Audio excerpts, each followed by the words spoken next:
Bonjour tout le monde, ici The Gentleman 14 et bienvenue à ce nouveau vidéo Stats Hammer. Et je poursuis encore ma lancée avec les Stormcast Eternals. J'ai une nouvelle comparaison pour vous aujourd'hui, les Paladins.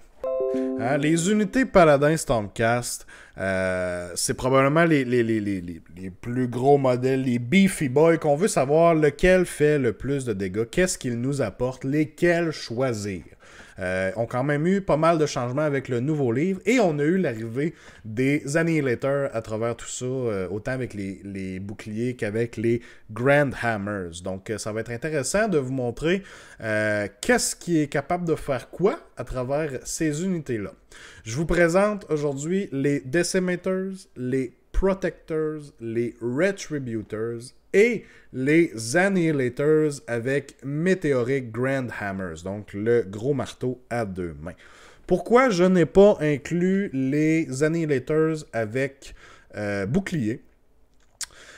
C'est pour la simple et pure raison que, en fait, je trouve que c'est la seule unité qui, clairement, vous êtes mieux d'aller voir ailleurs. Je vous dirais, si vous voulez une unité qui va faire du dégât, qui est là pour aller en deep strike et ensuite charger, faire beaucoup de dégâts, les annihilateurs avec Meteoric Grand Hammer vont être meilleurs que ceux avec le bouclier, c'est clair. Alors que si vous cherchez plutôt une unité pour, oui, qui est quand même capable de faire du dégât respectable comme toute unité de paladin, mais qui est là pour tanker, qui est là pour être solide, puisqu'ils ont un 2+ save. Les Protectors vont faire la job encore mieux. Eux aussi sont sur un 2+ save et ont le bénéfice d'être 5 modèles au lieu de 3 modèles dans l'unité. Donc déjà là, plus de modèles sur l'objectif et plus de wounds, bien entendu, aussi. Donc plus dur à tasser au final. Donc c'est les seuls, malheureusement, que je trouve qu'ils n'ont pas nécessairement leur place. Donc, j'ai préféré ne pas les inclure dans le tableau aujourd'hui. On aurait très bien pu aller voir à quoi ressemblent leurs dégâts. Mais généralement parlant, quand on y va dans une stratégie, on veut aller un peu all-in. Donc, si vous voulez du dégât, les Grand Hammers vont faire mieux. Et si vous voulez du tanky, du staying power sur un objectif, les Protectors vont faire mieux. Donc, selon moi, c'est eux qui étaient un peu plus straightforward. C'était un peu plus évident qu'il se faisait outclass par d'autres unités de paladins. Mais on va aller voir, je vais vous présenter les 4 autres unités restantes de paladins que j'ai pour vous aujourd'hui. Donc, voilà. Les Decimators, les Retributors, les Protectors et les Annihilators avec Meteoric Grand Hammers.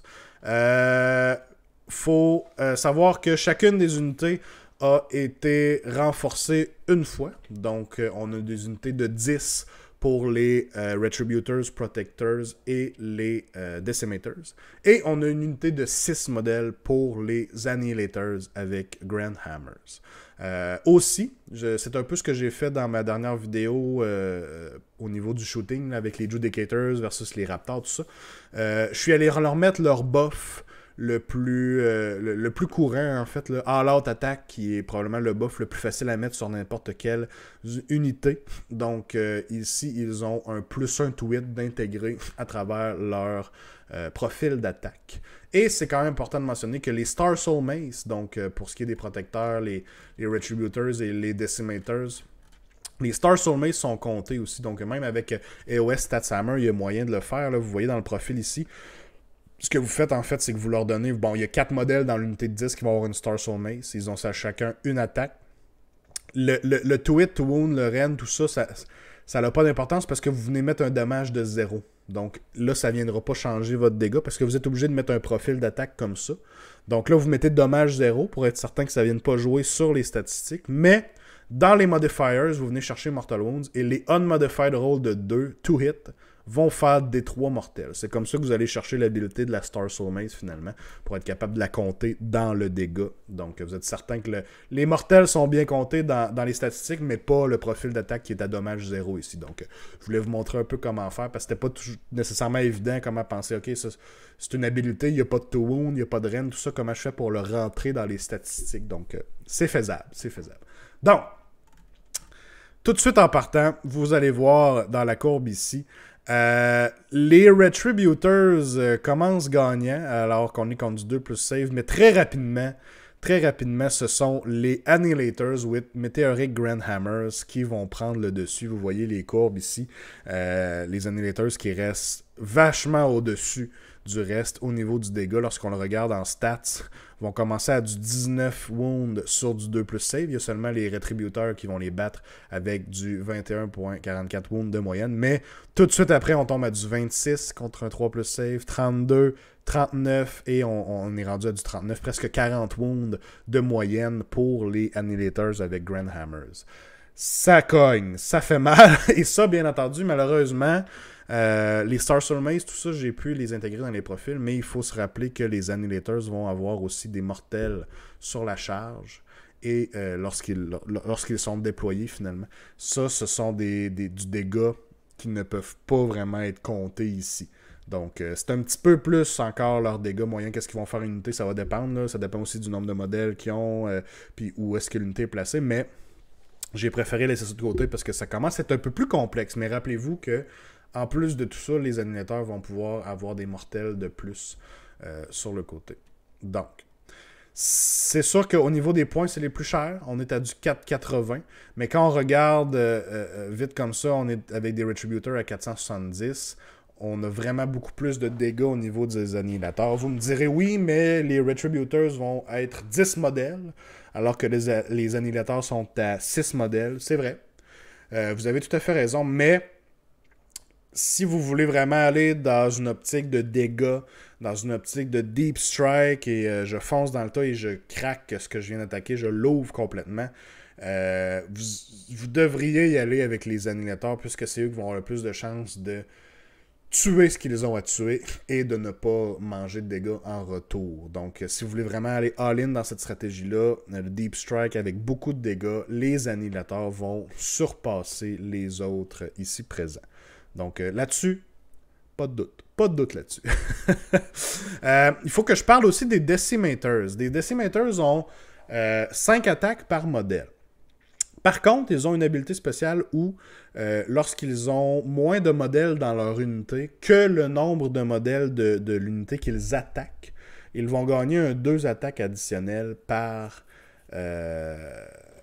modèle. C'est pas quelque chose que j'ai pu rentrer malheureusement dans les stats.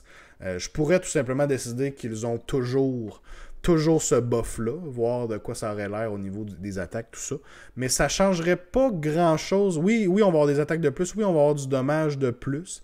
Ils vont probablement plus ressembler à ce moment-là. Ils vont dépasser un peu les Protectors.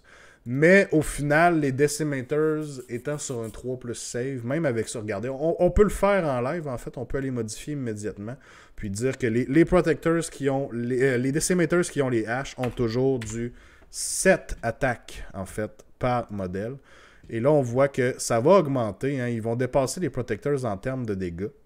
Vont se rapprocher quand même, sont quand même rendus assez égales avec les Retributors, pour moins de points, oui. Mais ne vont jamais toucher aux Annihilators. Les Annihilators sont beaucoup trop hauts, sont beaucoup trop dans le tapis. Pourquoi j'aime moins les Decimators, c'est que ce dommage-là n'est pas garanti. Comme vous voyez, on l'a rajouté. Ça, c'est en prenant compte que cette habilité-là va toujours s'activer, mais si vous vous battez contre une unité qui va être moins de modèles que vous, et là, en étant 10, hein, on est une unité renforcée, plus de chances que l'unité soit moins, en fait, là. C'est surtout si vous attaquez des héros, des gros monstres, tout ça, ils vont souvent être seuls. Quand on a une unité de 5, on a déjà un peu plus de chance, mais c'est le fait que c'est pas assez reliable. Hein. Ça se peut qu'il y ait des fois que ça arrivera pas, et là, à ce moment-là, le dégât va redescendre, il va tomber à 5 attaques chaque. Et là, on est égal avec les Protectors. Les Protectors qui vont être 20 points de plus, mais qui vont avoir une 2 plus save automatiquement. Et leurs dégâts restent fiables tout au long. Donc, pour moi, les grands perdants de tout ça se trouveraient à être les Decimators. Même si on se rend compte qu'avec leur bonus d'attaque, ils peuvent encore aller chercher le dégât des Retributors, comme on voit ici. Il faut se rappeler que les Retributors ont la possibilité de faire des mortels sur des 6. Et ça, souvent, une habilité qui vous donne des Mortal Wounds, ça peut faire une grosse différence versus une autre unité qui n'aura pas la possibilité de faire des Mortal Wounds comme ça. Il y a certaines unités qui ont juste besoin de se faire craquer par des mortels. Alors là, les Retributors vont vous donner cette option-là pour, bien entendu, 40 points de plus, mais je pense que c'est déjà un point un peu mieux investi. Là, on a déjà parlé de quelle unité de paladin va avoir le plus de punch. Hein? Annihilators sont là pour votre stratégie, c'est clair, net et précis. Mais là, si on veut plutôt une stratégie d'unité de paladin qui va encaisser et qui va être capable de faire des dégâts en retour, je vous dirais que les meilleurs ici, ce sont les protecteurs qui vont vraiment sortir du lot, puisque les protecteurs vont tomber à un 2 plus save de base grâce à leur habilité. Vont avoir le même nombre de modèles que les Retributors ou les Decimators. Et vont coûter 450 points, donc coûtent moins cher que les Retributors, mais un peu plus que les Decimators. C'est juste que leur dommage à moins 2 de drain, bien entendu, va être très très fiable. Et ils vont toujours avoir leur 2 plus save sur des modèles à 3 wounds chaque. Ça fait quand même 30 wounds sur un 2 plus save. Et là, ensuite, vous avez la possibilité, bien sûr, de les Mystic Shield, de les All-Out Defense. Soudain, vous avez votre unité à 2 plus de save. Ignore 2 de rend. C'est très, très, très tanky. Très, très dur à tasser de là. D'autant plus qu'un autre... Un autre habilité des protecteurs, en fait, un autre caractéristique qui est très très très pratique pour eux, puis c'est quelque chose que j'ai pas nécessairement mentionné, mais ça va être le range. Les protecteurs ont la chance d'avoir un weapon sur 3 pouces de range au melee, leur glaive a 3 pouces, alors que les Decimators vont seulement être à 1 pouce et les Retributors aussi seulement à 1 pouce. Donc, c'est une excellente unit à placer derrière votre cordon. Par exemple, vous mettez des Liberators en avant, ou des Sequitors, ou des Vindictors, par exemple, et vous mettez votre unité de paladin à 3 pouces à l'arrière.